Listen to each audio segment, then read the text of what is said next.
Aino saapui tilalleen 7. kuulla raskaana ja mukanaan viimeiset rahansa. Katto oli romahtamaisillaan, heinä kasvoi pitkänä ja maa oli sellaista, jota kukaan ei ollut halunnut 12 vuoteen. Kun kylä sai tietää, Marjatta, nainen, joka hallitsi kaikkea siellä päin, ajoi paikalle, pysäytti autonsa, katsoi tuota rauniota ja nauroi.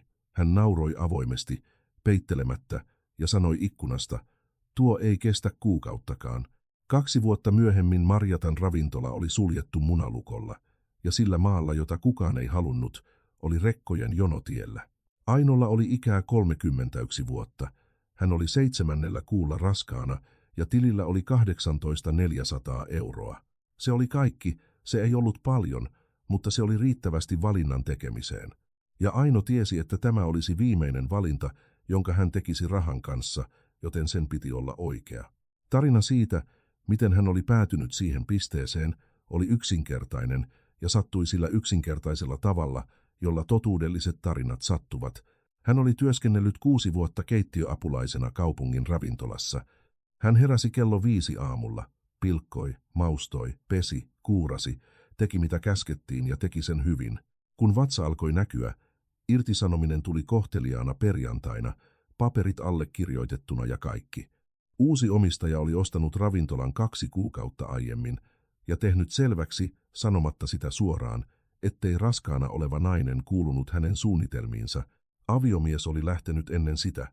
Eräänä tavallisena tiistai-aamuna Aino heräsi, eikä mies ollut paikalla, ei viestiä, ei selitystä, ei mitään muuta kuin savukkeen haju, jota hän poltti kuistilla joka ilta.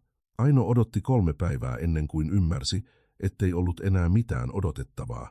Se oli reilun 80 asukkaan kunta sisämaassa, niitä paikkoja, joissa kaikki tietävät kaikkien nimet ja uutiset matkustavat nopeammin kuin autot. Joten kun Aino jäi yksin, raskaana, irtisanottuna ja aviomiehen kadottua, koko kylä sai tietää ennen viikon loppua. Joillakin oli sääliä, monilla mielipiteitä. Hän ei halunnut kumpaakaan. Säästöillä, joita hän oli pitänyt keksipurkissa sängyn alla, rahoilla, joista hän ei ollut koskaan kertonut miehelleen, hän sai kasaan 18 400 euroa. Kylälle se oli vähän. Siihen, mitä hän suunnitteli, se oli ainoa mahdollisuus. Ongelma oli, ettei hän vielä tiennyt, mitä suunnitteli. 3 viikon ajan Aino heräsi, laski käden vatsalleen, katsoi kattoa ja yritti koota suunnitelmaa, jossa oli järkeä. Työskennellä missä? 7. kuulla raskaana, mikään kylän yritys ei palkkaisi häntä. Palata äidin luo toiseen maakuntaan. Millä rahalla ja mitä tehdä sen jälkeen? Avata jotain. Alle 20 eurolla ja lapsen tullessa 2 kuukauden päästä.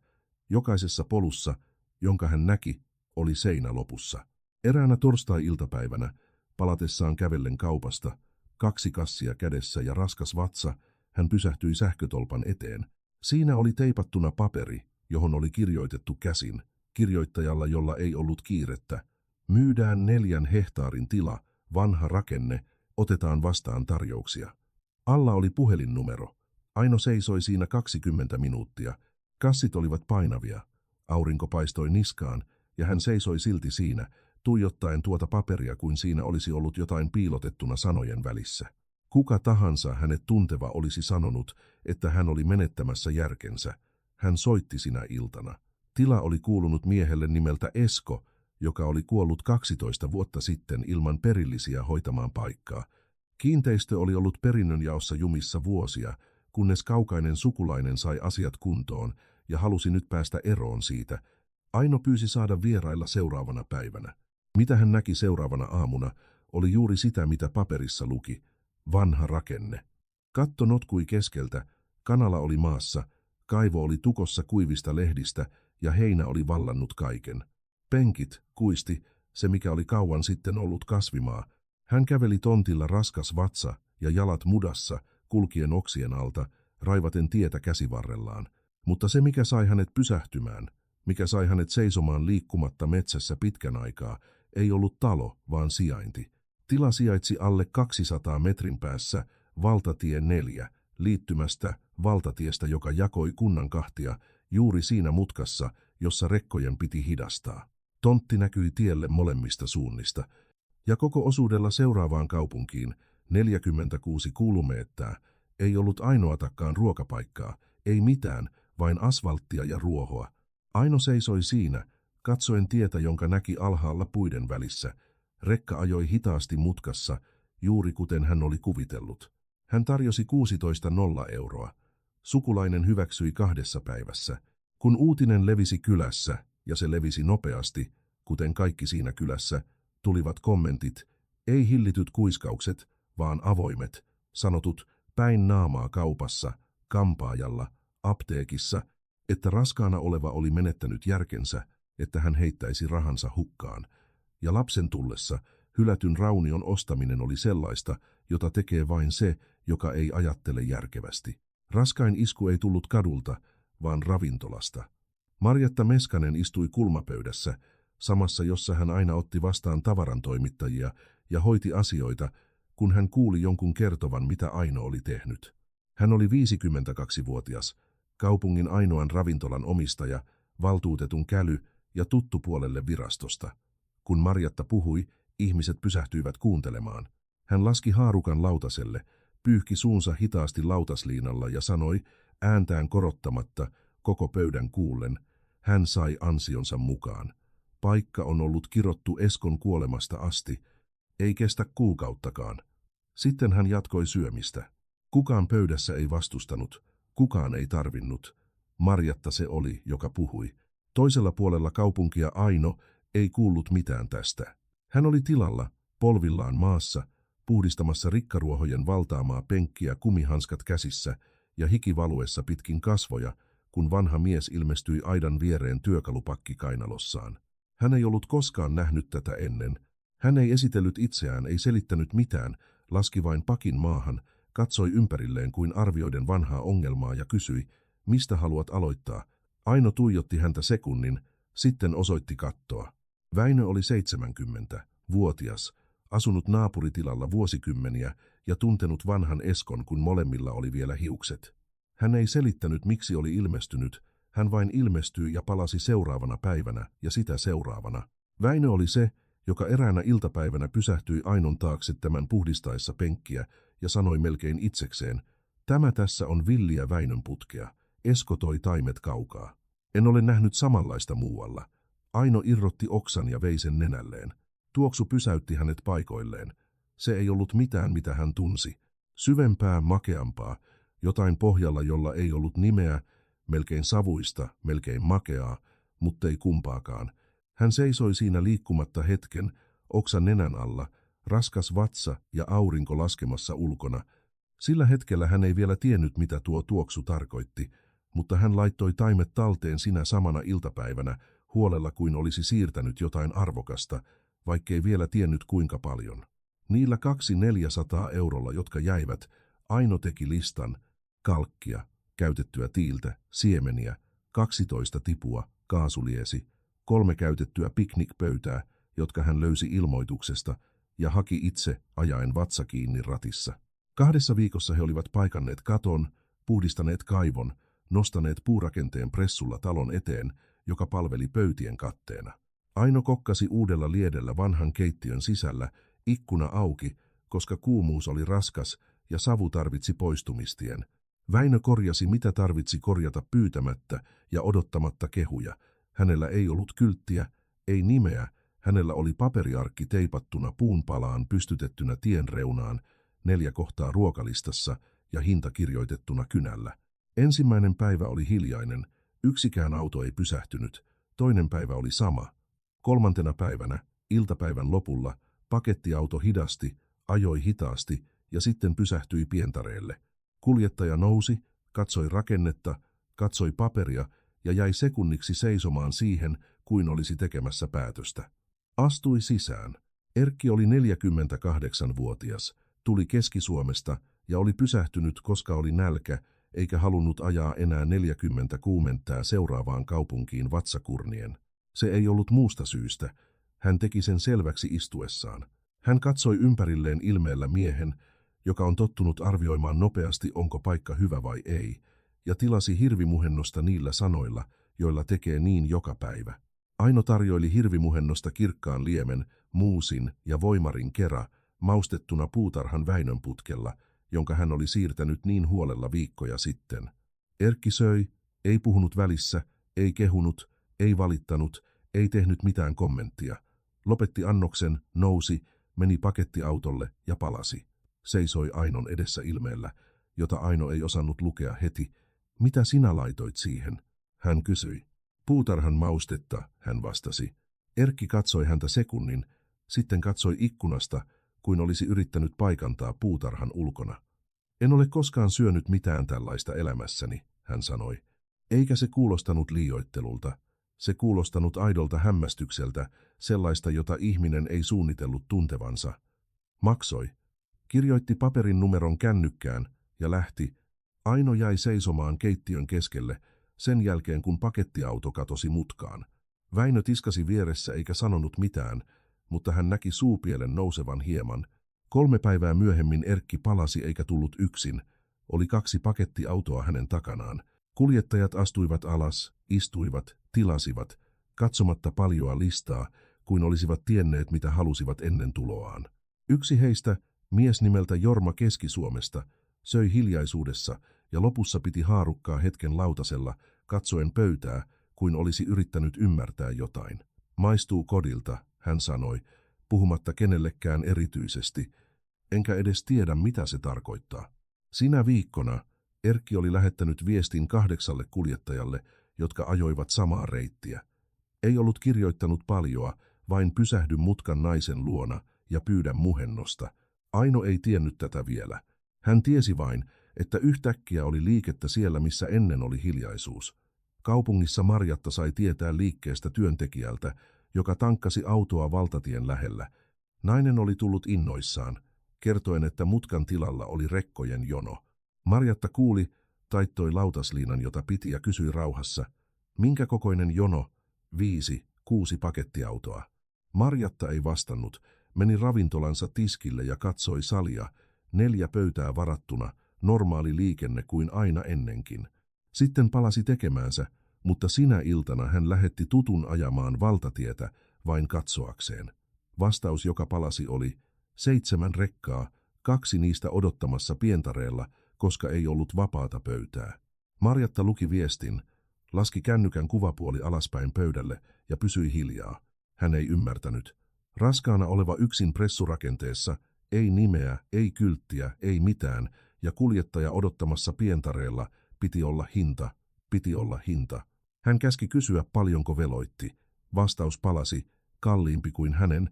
Marjatta katsoi kattoa pitkän aikaa. Samana viikkona Aino synnytti Annin torstaina joulukuussa. Synnytys oli kaupungin sairaalassa ja Väinö oli oven ulkopuolella muovituolilla 6 tuntia hattu sylissä, kunnes sairaanhoitaja avasi oven ja sanoi, että kaikki oli hyvin. Hän oli ensimmäinen, joka piti Annia Ainon jälkeen. Ne suuret ja uurteiset kädet pitelivät jotain hyvin pientä ilmeellä kasvoilla, jota hän ei itse osannut nimetä. Ainon toipuessa hän hoiti tilaa yksin.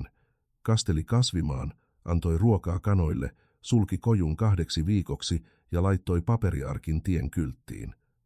Palaamme tammikuussa. Kiitos. Rekkakuski, joka ajoi sinä viikkona, jätti maitotiivikelaatikon nojaamaan kylttiin. Toinen jätti viestin kuoressa odottamaan.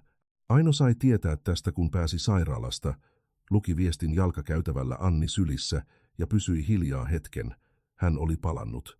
Paikka odotti häntä, mutta mitä hän ei vielä tiennyt oli, että Marjatta myös odotti ja että kaupungin vaikutusvaltaisimman naisen rauhallinen hymy kätki jotain, minkä Aino veisi kuukausia selvittää.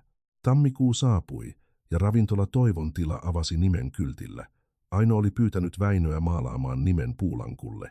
Hän maalasi valkoisella maalilla, kirjain kirjaimelta, kiirehtimättä. Se jäi vinoon vasemmasta kulmasta. Hän jätti sen niin. Ruokalistassa oli nyt 11 kohtaa. Erikoisuus oli hirvimuhennos, valmistettu tilan omista kanoista, maustettuna puutarhan Väinön putkella, tarjoiltuna riisin ja voimarin kera. Anni nukkui improvisoidussa kehdossa keittiön kulmassa, kun äiti kokkasi, ja kuljettajat, jotka saapuivat aikaisin, joskus katsoivat nukkuvaa lasta ja laskivat ääntään ilman, että kukaan pyysi. Puskaradio rekkamiesten välillä ei toimi kuin mainos, se toimii luottamuksena. Yksi puhuu toiselle, toinen testaa, vahvistaa ja välittää. Ja kun vahvistus tulee 5, 6, 10 eri ihmiseltä, jotka eivät ole sopineet keskenään, siitä tulee varmuus. Helmikuussa oli kuljettajia, jotka kiersivät puoli tuntia reitiltään, vain päästäkseen valtatie 4 mutkan kautta. Kukaan heistä ei osannut selittää oikein miksi. Sanoivat ruuan olevan erilaista, että se oli parasta mitä olivat koskaan syöneet, mutta kun he yrittivät olla tarkempia, sanat lipesivät. Jorma, kuljettaja Keski-Suomesta, yritti kuvailla kollegalle radiossa eräänä iltapäivänä ja pysyi pitkään hiljaa ennen kuin sanoi, en tiedä mitä siinä mausteessa on, mutta tuntuu kuin ruoka halaisi sinua sisältäpäin. Lause kiersi, muuttui kuvaukseksi, muuttui kutsuksi. 2 kuljettajaa toiselta reitiltä teki vaatimukseksi testata vain sen takia. Siihen aikaan Marjatta alkoi tuntea maan tärisevän jalkojensa alla, vielä kevyesti, mutta tunsi. Selkein merkki tuli maanantaina, kun yksi hänen kananlihan toimittajista tuli viikkotoimitukselle ja keskustelun keskellä mainitsi saaneensa tiedustelun uudelta ravintolalta tiellä, kysyen hinnasta ja määrästä. Marjatta kysyi nimen. Mies sanoi, ettei ollut vielä kiinteää nimeä, että se oli mutkan tila. Hän pysyi hiljaa, sitten kysyi kuinka paljon määrää paikka oli pyytänyt. Toimittaja epäröi sekunnin ennen vastausta. Se oli melkein tuplasti sen, mitä hän pyysi viikossa. Marjatta hylkäsi miehen, meni ikkunaan ja katsoi kaupungin katua. Sitten otti puhelimen ja soitti valtuutettu Sepolle, kälylleen. Oletko ajanut valtatietä viime aikoina? Hän kysyi. Ajoin viime viikolla, hän sanoi. Oli jonoa. Tiedän, että oli jonoa. Haluan tietää, tunnetko ketään kunnassa, joka hoitaa valtatiealueen liiketilojen lupia. Seppo piti tauon, sitten sanoi tuntevansa. Kyllä. Marjatta katkaisi puhelun selittämättä. Vielä ei ollut aika toimia, mutta hän kiinnitti huomiota. Ja kun Marjatta kiinnitti huomiota johonkin kaupungissa, se henkilö ennemmin tai myöhemmin tunsi sen. Toisella puolella kaupunkia Aino ei tiennyt tästä mitään. Hänellä oli kiireellisempi ongelma. Eräänä maaliskuun keskiviikkona, ilman varoitusta, liike tuplaantui. Ei ollut selkeää selitystä, ei tapahtumaa, ei erityistä päivämäärää. Kuljettajat vain ilmestyivät suuremmassa määrin, ja heidän mukanaan tulivat ensimmäiset metsätyöntekijät, jotka sijaitsivat 2 km valtatiestä, miehiä, jotka ylittivät mutkan 2 päivässä, ja jotka siihen asti pysähtyivät kotona tai ottivat eväät kotoa. Yksi heistä astui sisään ensimmäistä kertaa, melkein vahingossa. Oli unohtanut eväät ja oli nälkäinen, ja tila oli lähimpänä. Söi, lähti, palasi seuraavana päivänä 3 kollegan kanssa. Päivän lounasaikaan Aino oli yksin keittiössä, Anni kantorepussa rinnalla ja 2 kattilaa liedellä, kun hän huomasi, että ulkopuolella oli enemmän ihmisiä odottamassa kuin vapaita pöytiä. Hän astui ulos, laski ihmiset, palasi keittiöön ja pysyi liikkumatta sekunnin katsoen liettä. Väinö ilmestyi keittiön ovelle. Tarvitset vielä 1 kattilan, hän sanoi. Tiedän, hän vastasi. Minulla on 1 kotona. Hän kävi hakemassa, palasi 10 minuutissa ja jäi auttamaan tarjoilussa ilman, että kukaan pyysi. Siitä lähtien Aino alkoi sopeutua. Loi eväsrasiasysteemin työntekijöille, joiden piti viedä ruoka metsään. Heräsi aikaisemmin, nukkui myöhemmin ja Anni tuli mukana kaikessa. Kantorepussa keittiössä, kehdossa lieden lähellä, Väinön käsissä, kun tyttö heräsi liikkeen keskellä, eikä äiti voinut pysähtyä. Huhtikuussa Toivon tilalla oli jono joka päivä lounasaikaan. Eräänä toukokuun keskiviikkona tapahtui se, mitä kukaan ei ollut ennustanut. Aino oli keittiössä, kun Väinö astui takaovesta ilmeellä, jota ei ollut ennen nähty. Ei ollut huoli, oli hämmästys. Mene ulos, hän sanoi vain. Hän astui ulos Anni sylissä ja pysähtyi tien reunaan. Valtatie 4 oli jumissa, ei onnettomuuden takia, ei työmaan takia, vaan jonon takia. Oli 23 rekkaa pientareella ennen tilaa, odottamassa vuoroaan. Toisella puolella rivi metsätöiden pakettiautoja ulottui hiekkatielle asti. Ihmisiä seisomassa ulkopuolella, ihmisiä istumassa pöydissä, ihmisiä kävelemässä jalan 200 m takaa, koska ei ollut tilaa pysähtyä lähempänä.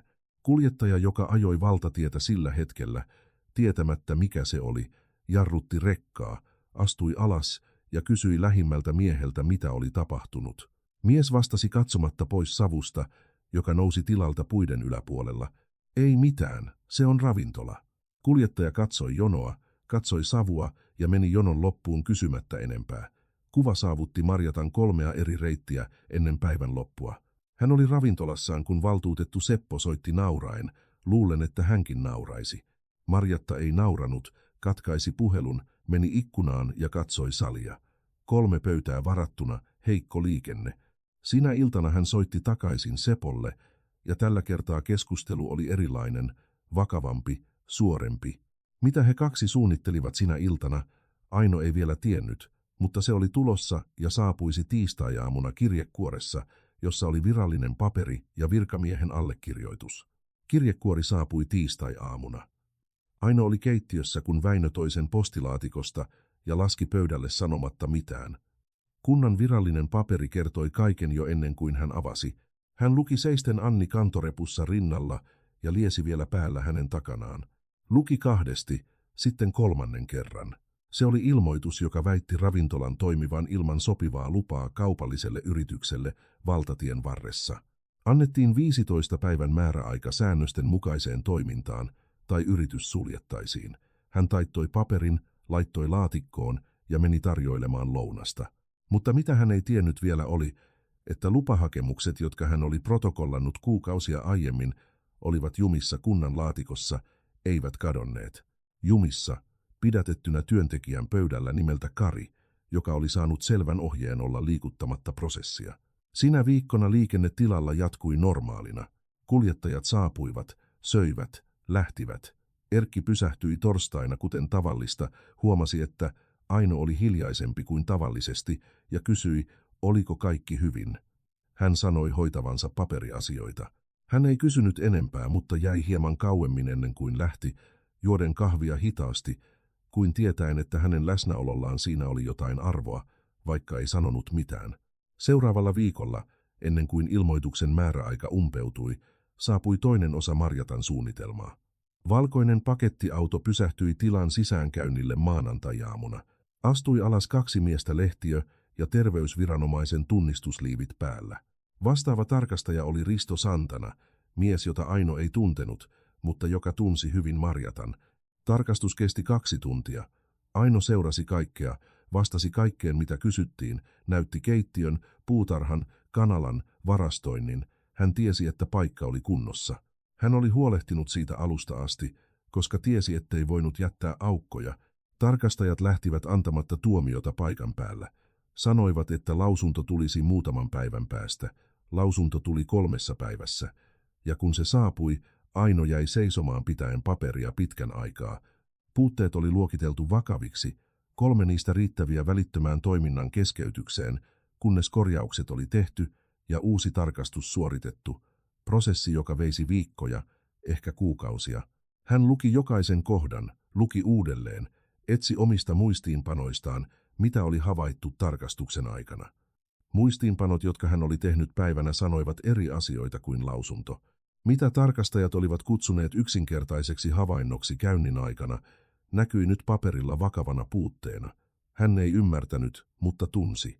Sinä iltana sen jälkeen, kun Anni nukkui, Aino istui pöytään kynän kanssa ja alkoi lukea joka rivin jokaista asiakirjaa, ilmoitus, lausunto, lomakkeet, joista hänellä oli kopio, merkitsi mitä ei ymmärtänyt, joka oli melkein kaikki. Oli 3 pinoa paperia ja paljon kirjoitettua lakikielellä, joka tuntui tehdyn hämmentämään. Nämä olivat 3 yötä sellaista, 3 yötä valot päällä myöhään, kynä kädessä ja Anni nukkumassa huoneessa vieressä.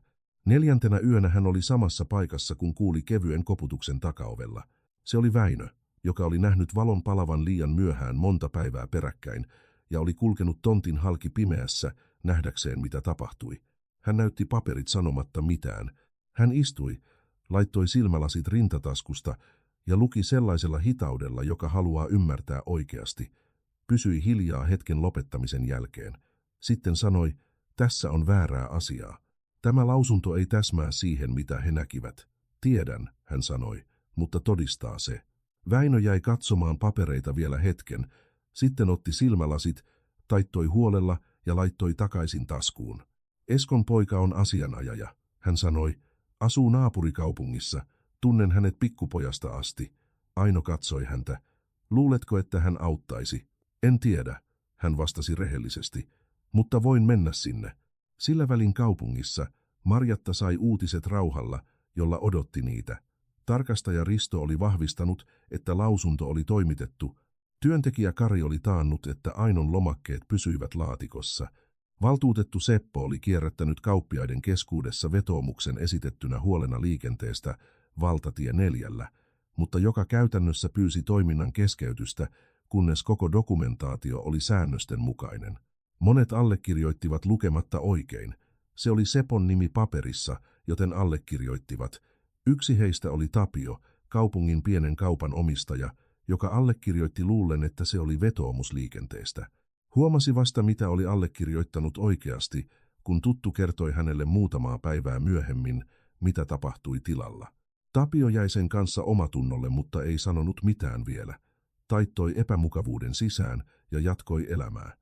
Marjatta ei tiennyt, että tämä yksityiskohta palaisi hänelle myöhemmin, tavalla jota hän ei laskenut. Tilalla Aino avasi ravintolan joka päivä. Oli toinen ilmoitus tulossa. Hän ei tiennyt vielä, mutta tunsi, että se oli tulossa. Ensimmäisen asiakirjan määräaika oli melkein umpeutumassa. Terveysviranomaisen lausunto esti minkä tahansa edistyksen ja hänen lomakkeensa pysyivät ilman vastausta kunnassa. Eräänä torstai-iltapäivänä Erkki saapui lounaalle ja löysi Ainon hiljaisempana kuin tavallisesti. Tällä kertaa hän ei kysynyt mitään, söi, maksoi ja ennen lähtöä jätti kirjekuoren pöydälle. 27 kuljettajaa pyysi minua tuomaan tämän, hän sanoi. Ovat tilaukset maksettu etukäteen huomiselle. Kukaan ei anna tämän paikan sulkeutua. Aino avasi kuoren sen jälkeen, kun hän lähti. Oli rahaa ja paperi taitettuna, jossa oli lause kirjoitettuna käsin joltakulta, jota hän ei ollut koskaan nähnyt. Me palaamme, koska ruoka on hyvää. Me kerromme, koska sinä ansaitset. Hän taittoi paperin ja laittoi Essun taskuun. Ei itkenyt, mutta pysyi paikoillaan hetken käsi taskussa, tuntien taitetun paperin sormien välissä. Sinä yönä Väinö soitti takaisin vastauksella. Asianajaja halusi nähdä asiakirjat ja halusi tuntea paikan henkilökohtaisesti ennen kuin päätti mitään.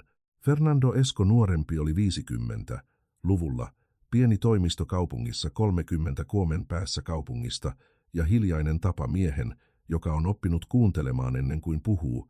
Kun Väinö koputti hänen toimistonsa oveen eräänä maanantai-aamuna kansio asiakirjoja kainalossa, Fernando ei kysynyt heti, pyysi että istui, pyysi kansion, luki kaiken hiljaisuudessa, sivu sivulta, kommentoimatta välissä.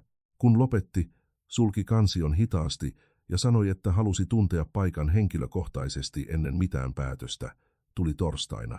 Istui yhdellä ulkopöydistä, pyysi hirvimuhennosta, katsomatta paljoa listaa, ja söi hiljaisuudessa, kun katse vaelsi tontilla, kasvimaalla, kanalalla, rakenteella, joka oli nostettu halvalla kalkilla ja päättäväisyydellä. Aino tarkkaili häntä keittiöstä lähestymättä. Väinö oli ulkopuolella korjaamassa aidan saranaa, mutta ei ollut oikeasti korjaamassa mitään. Fernando lopetti annoksen, pysyi hiljaa hetken kädet pöydällä. Sitten nousi, meni kasvimaan reunalle ja jäi seisomaan, katsoen Väinön putken penkkiä kulmassa. Pysyi siellä liian pitkän aikaa, ollakseen vain uteliaisuutta. Aino astui keittiöstä ja meni hänen luokseen. Isäni istutti tämän Väinön putken, hän sanoi kääntymättä häneen. Hän toi taimen matkalta, jonka teki ennen syntymääni. En ole koskaan tiennyt mistä, piti tauon. Minä tulin tänne muutaman kerran lapsena, sitten hän kuoli enkä palannut enää. Molemmat pysyivät hiljaa hetken, katsoen kasvia, joka kasvoi tiiviinä ja hiljaisena penkissä. Minä otan tapauksen, hän sanoi. Maksu sovittiin yhtenä ateriana viikossa niin kauan kuin prosessi kesti. Aino ojensi käden. Hän puristi. Mitä Fernando löysi seuraavina päivinä, muutti sen, mikä näytti byrokratialta johonkin vakavampaan. Ainon säännöstölomakkeet olivat pidätettynä työntekijä Karin pöydällä kuukausia, protokollattu oikein, päivämäärällä ja rekisterinumerolla, mutta ilman minkäänlaista liikettä. Fernando meni henkilökohtaisesti kuntaan, pyysi pääsyä prosessiin ja pysyi tiskin edessä, kunnes työntekijä, selvästi epämukava, toi kansion. Sisääntulon leimat olivat siellä. Prosessi ei ollut koskaan edennyt, koska sitä ei ollut koskaan lähetetty. Sitten tuli terveysviranomaisen lausunto. Fernando vertasi alkuperäistä tarkastusasiakirjaa, josta Aino oli pyytänyt kopion päivänä lopulliseen lausuntoon, joka oli tullut postissa. Puutteiden vakavuusluokitus oli eri. Kirjain oli eri kuin asiakirjan muu osa, ja alkuperäisessä tarkastuslomakkeessa oli selvä raaputus tarkassa kentässä, missä vakavuus oli muutettu. Hän jäi katsomaan kahta asiakirjaa rinnakkain pitkän aikaa. Se ei ollut huolimattomuutta, se oli tarkoituksellista. Fernando keräsi kaiken, pidätetyt lomakkeet, lausunnon raaputuksella, protokollan rekisterit ja kokosi dossien. Sitten meni kuntaan toisen kerran, tällä kertaa asianajajana, ja protokollasi muodollisen vastustuksen ilmoitusprosessiin. Vastustus mainitsi lomakkeiden epäasiallisen pidättämisen laittomana esteenä säännöstölle ja osoitti epäjohdonmukaisuudet terveysviranomaisen lausunnossa. Koneisto alkoi liikkua kaupungissa, kun vastustus saavutti oikeat korvat. Epämukavuus oli välitön. Valtuutettu Seppo soitti Marjatalle iltapäivällä ja sanoi, että asianajaja oli astunut sisään paperilla ja että asiat voisivat monimutkaistua. Marjatta kuuli hiljaisuudessa. Sitten kysyi asianajajan nimen. Kun Seppo sanoi sukunimen, hän pysyi hiljaa sekunnin. Esko, hän toisti. Vanhan miehen poika kasvoi, tuli asianajajaksi. Marjatta katkaisi puhelun vastaamatta. Pysyi ravintolan tiskillä hetken. Hän ei ollut laskenut tätä osaa. Vanha Esko oli kuollut ilman paikalla olevia perillisiä. Se oli mitä kaikki tiesivät kaupungissa. Että poika oli palannut asianajotoimiston ovesta, puolustaen juuri sitä naista, joka oli ostanut maan isältä, oli käänne, jota hänellä ei ollut käsikirjoituksessa. Mutta Marjatta ei ollut sellaista ihmistä, joka muutti asentoaan takaiskun takia. Hän soitti Sepolle takaisin ja sanoi, että piti pitää prosessi kunnassa niin pitkään kuin mahdollista. Lomakkeet voitiin löytää rauhassa. Jokainen vaihe voitiin viedä sallittuun maksimiaikaan. Byrokratia, käytettynä kärsivällisesti, oli hiljainen ja tehokas ase. Mitä hän ei tiennyt oli, että Fernando oli jo ottanut kopion kaikesta ja että raaputus terveysviranomaisen lausunnossa oli liian selvä ignoroitavaksi kenelle tahansa, joka tiesi mitä etsi. Tilalla Aino avasi ravintolan joka päivä. Oli viikko intensiivistä painetta. Toinen ilmoitus saapui määräajalla lyhyempi kuin ensimmäinen, ja 2 päivän ajan hän oli lähellä uskoa, että joutuisi sulkemaan. Oli prosessin huonoin hetki. Hän pysyi keittiössä 11 illalla, käsi tiskillä ja liesi pois päältä, katsoen papereita levitettynä pöydälle. Ajatteli Marjattaa sanomassa, ei kestä kuukauttakaan, sillä rauhalla ihmisen, joka tietää jo tuloksen. Sitten katsoi ikkunasta puutarhan Väinönputken penkkiä ulkona, pimeässä, hiljaisena, sytytti lieden. Se oli mitä hän osasi tehdä. Seuraavana aamuna Fernando soitti uutisella, Tapio, pienen kaupan omistaja, joka oli allekirjoittanut vetoomuksen lukematta oikein, oli ilmestynyt hänen toimistolleen edellispäivänä, pyytäen keskustella.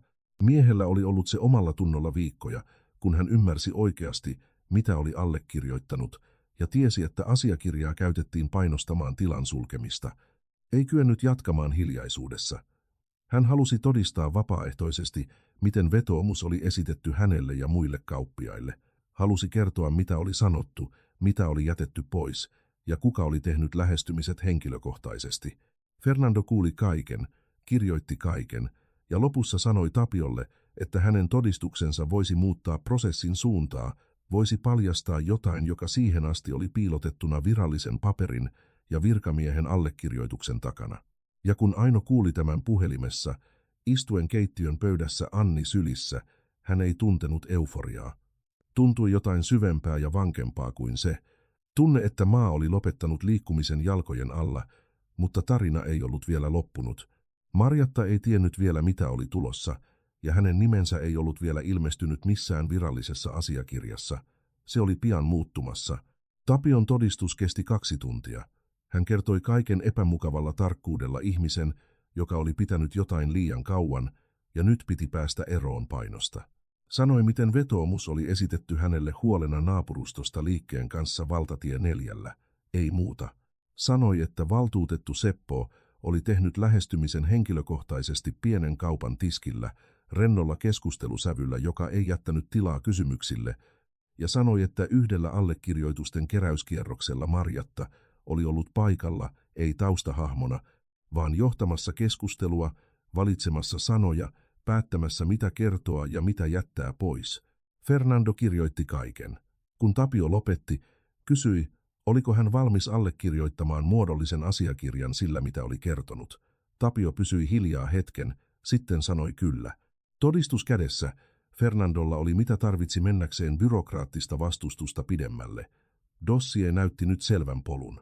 Lomakkeet pidätettynä tarkoituksella, lausunto väärennettynä selkeällä raaputuksella, vetoomus rakennettu väännetyllä tiedolla ja suoralla osallistumisella vähintään 2 julkisessa virassa olevan ihmisen ja 1 heihin vaikuttavan. Hän vei kaiken hallinnolliseen kurinpitolautakuntaan, ei melulla, ei julkisella julistuksella, vaan paperilla, protokollalla ja rekisterinumerolla. Tutkinta aloitettiin hiljaisuudessa, kuten tällaisilla asioilla on tapana alkaa. Marjatta ei tiennyt heti. 2 viikon ajan elämä kaupungissa seurasi normaalia rytmiä.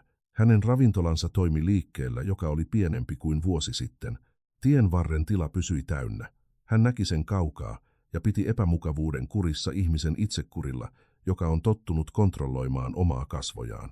Sitten tarkastaja Risto Santana sai haasteen antaa selvityksiä Toivon tilan tarkastuslausunnosta.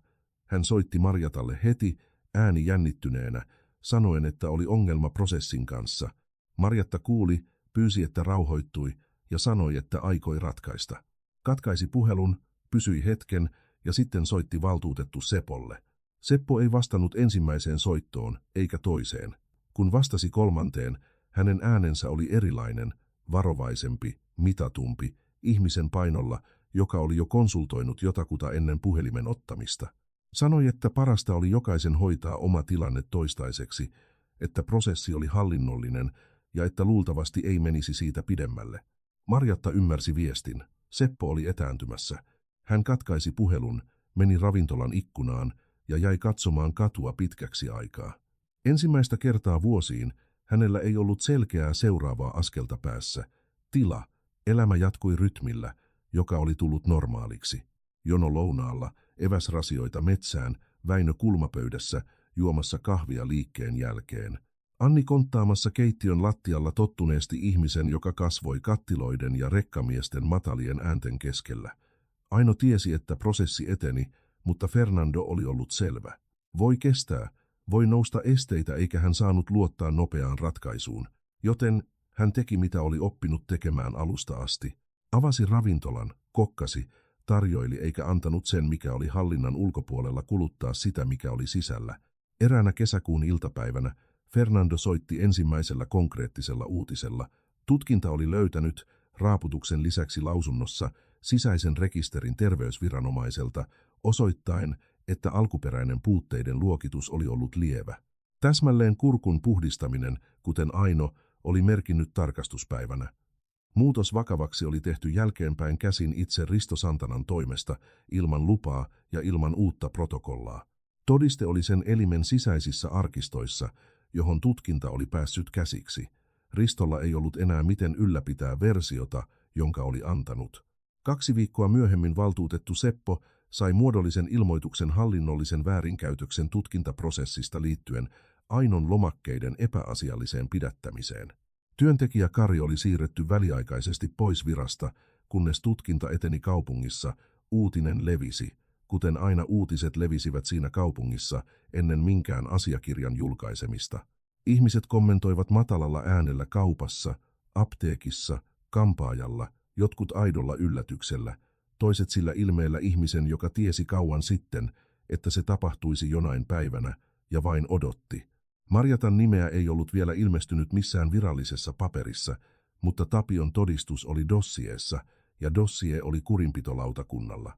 Ja näillä asioilla on tapa tulla pinnalle, kun vähiten odottaa. Tuli heinäkuun aamuna. Tutkinnan loppuraportti julkaistiin kunnan virallisessa tiedotteessa, asiakirja kuivalla ja teknisellä kielellä, joka listasi tutkitut faktat, tunnistetut vastuut ja tehdyt toimenpiteet. Tarkastaja Risto Santana oli erotettu ja vastasi prosessista julkisen asiakirjan väärentämisestä. Työntekijä Kari oli vapautettu. Valtuutettu Seppo Melo menetti mandaatin hallinnollisen väärinkäytöksen takia, ja raportin rungossa, kappaleessa, joka kuvaili vetoomuksen järjestämistä ja kauppiaille tehtyjä lähestymisiä, Marjatta Meskasen nimi ilmestyi, ei syytettynä, ei vastaajana, vaan tunnistettuna painostusjärjestelmän osallistujana yksityiskohtaisella kuvauksella hänen suorasta osallistumisestaan vähintään yhteen Tapion dokumentoimista lähestymisistä. Raportti oli julkinen.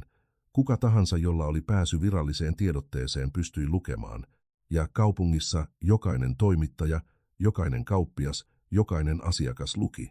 Fernando soitti Ainolle heti, kun asiakirja oli julkaistu, luki kohdan Marjatan nimellä ääneen puhelimessa, sitten sanoi, että ravintolalupa oli myönnetty takautuvasti kunnan muodollisella ilmoituksella, tunnustaen epäsäännöllisyyden edellisessä prosessissa. Aino kuuli hiljaisuudessa. Kun Fernando lopetti, hän pysyi hiljaa hetken. Loppuiko? Hän kysyi. Laillinen puoli. Kyllä. Hän kiitti, katkaisi ja meni takapihalle. Jäi seisomaan tontin keskelle, kanojen kiertäessä ympärillä, katsoen puutarhaa, vinoa kylttiä ravintolan nimellä, tietä, jonka näki alhaalla puiden välissä. Ei tuntenut euforiaa, tunsi jotain enemmän samankaltaista hiljaisuuden kanssa. Sellaista hiljaisuutta, joka tulee sen jälkeen, kun melu, jonka et edes huomannut enää, on loppunut. Mitä seuraisi, hän ei vielä tiennyt, mutta tunsi, että maa jalkojen alla oli vakaa tavalla, jota se ei ollut pitkään aikaan. Ja toisella puolella kaupunkia Marjatta oli pian saava tietää, mitä tapahtuu, kun maa katoaa sen alta, joka oli aina luullut kontrolloivansa kaikkea. Marjatan kaatuminen ei tullut dramaattisena kohtauksena. Tuli hitaasti, kuin vesi, joka kastelee maan tekemättä ääntä. Siihen päivään asti, kun katsot ja huomaat, että maa on kadonnut, ensimmäinen asia, jonka hän menetti, oli lihantoimittaja. Eräänä elokuun aamuna miehen pakettiauto, joka oli täydentänyt hänen ravintolaansa vuosia, ajoi kaupungin pääkadun läpi pysähtymättä. Hän soitti. Hän vastasi epämukavuudella ihmisen, joka oli jo harjoitellut, mitä aikoi sanoa, selitti, katsomatta silmiin puhelimen välityksellä, että oli sulkenut sopimuksen tiellä olevan ravintolan kanssa, koska pyydetty määrä oli suurempi ja maksu oli täsmällisempi. Marjatta katkaisi vastaamatta. Seuraavina päivinä pienet asiat muuttuivat. Perhe, joka oli syönyt hänen ravintolassaan, joka viikko vuosien ajan astui sisään, pyysi listaa, katsoi hintoja, ja yksi lapsista sanoi ääneen, että tien varren tilalla oli halvempaa ja paljon parempaa. Äiti sai pojan hiljaiseksi, mutta maksoi laskun eikä palannut. Kauppias, joka aina tervehti häntä, kadulla alkoi ylittää vastakkaista puolta, kun näki kaukaa. Vihannestoimittaja, sanoen, ettei kykenisi enää hoitamaan viikkotoimitusta, ilman selitystä, ilman vaihtoehtoa. Jokainen asia erikseen oli pieni. Yhdessä ne olivat kuva kaupungista, joka oli lukenut virallisessa tiedotteessa julkaistun raportin ja tehnyt omat johtopäätöksensä. Marjatta pysyi kassan takana nähden kaiken tämän samalla rauhalla kuin aina, mutta se oli eri rauha nyt. Ei ihmisen, joka kontrolloi, vaan ihmisen, jolla ei ole enää minne uudelleen ohjata kontrollia. Lokakuussa hän laittoi ravintolan myyntiin. Ilmoitus oli kirjoitettu käsin paperille ja teipattu samaan tolppaan, jossa Aino oli nähnyt ilmoituksen toivon tilasta 2 vuotta aiemmin. Yksikään ostaja ei ilmestynyt vuoden loppuun asti.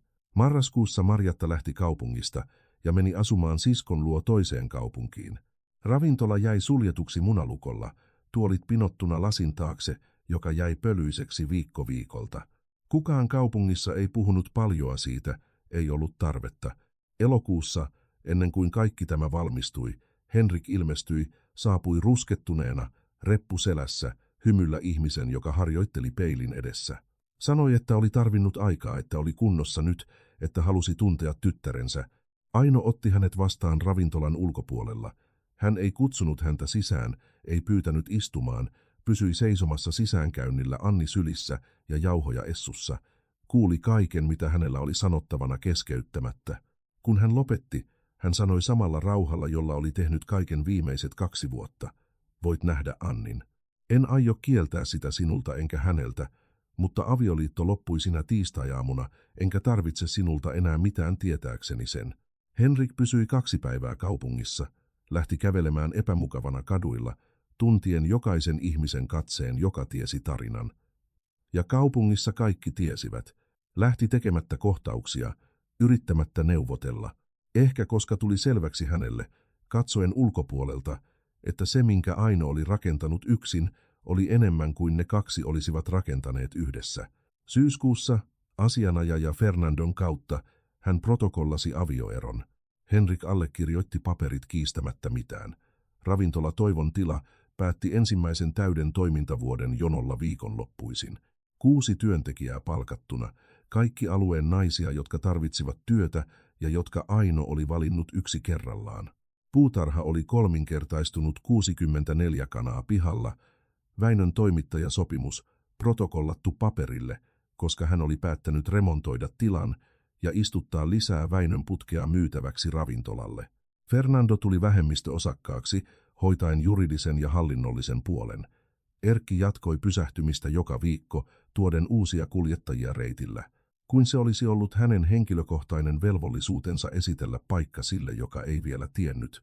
Tapio, pienen kaupan omistaja, alkoi toimittaa osan ravintolan kuivista aineista oikeaan hintaan, hiljainen tapa hoitaa tilit oman tunnon kanssa, ilman puheita. Jorma, kuljettaja Keski-Suomesta, joka oli sanonut, että ruoka halasi sisältäpäin, alkoi tuoda teini-ikäistä poikaansa matkoilla, jotka menivät siitä ohi. Poika oli sanonut yhdellä niistä vierailuista, että tuo oli ainoa paikka, missä ruoka maistui kodilta, vaikkei ollut koskaan ollut siellä ennen. Salin kulmassa oli pöytä, jossa oli yksinkertainen puukyltti kirjoitettuna käsin Ainon toimesta iltapäivällä, Väinön pöytä. Väinö oli sanonut, ettei tarvinnut mitään kunniaa. Hän oli sanonut, että tiesi, mutta aikoi tehdä niin kuitenkin. Hän ei koskaan valinnut toista pöytää. Eräänä sateisena heinäkuun iltapäivänä, sen jälkeen kun ravintola oli suljettu aikaisemmin, Väinö korjasi kanalan aitaa, kun Aino astui ulos Anni sylissä. Molemmat pysyivät hiljaa katsoen sateen putoavan puutarhan päälle, Väinön putken penkin päälle, joka kasvoi tiheämpänä kuin kun hän oli saapunut, kuin maa olisi vastannut johonkin. Siinä hän kertoi, kuukausia aiemmin kasvitieteilijä valtionyliopistolta oli kulkenut Toivon tilalla haluten tunnistaa kasvin. Väinö oli jättänyt hänen kerätä näytteen antamatta sille suurta merkitystä. Mies palasi viikkoja myöhemmin lausunnolla sanoen, että Toivon tilan Väinön putki oli muunnos, jota hän ei osannut luokitella mihinkään olemassa olevaan luetteloon, ilmeisesti endeeminen sille erityiselle maalle, ilman rekisteriä missään muussa tilassa maakunnassa. Kasvi ei kasvanut muualla, ei ollut miten kopioida makua sieltä pois. Kuka tahansa halusi tuntea, tiesi minne mennä. Aino kuuli kaiken hiljaisuudessa, sateen piiskatessa kattoa ja Annin nukahtaessa hänen syliinsä, ei tuntenut yllätystä. Tuntui jotain enemmän samankaltaista tunnistamisen kanssa, kuin se olisi vahvistanut, mitä hän oli tuntenut siitä iltapäivästä, kun hän irrotti oksan heinikosta ja vei sen nenälleen, tietämättä vielä kuinka paljon se tuoksu olisi arvoinen. Hän ei kertonut kenellekään, ei ollut tarvetta. Kuka tarvitsi tietää, jo tunsi. Joka kerta kun istui pöydän ääreen ja pysyi hiljaa ensimmäisen haarukan jälkeen, yrittäen nimetä mitä oli juuri maistanut ja onnistumatta.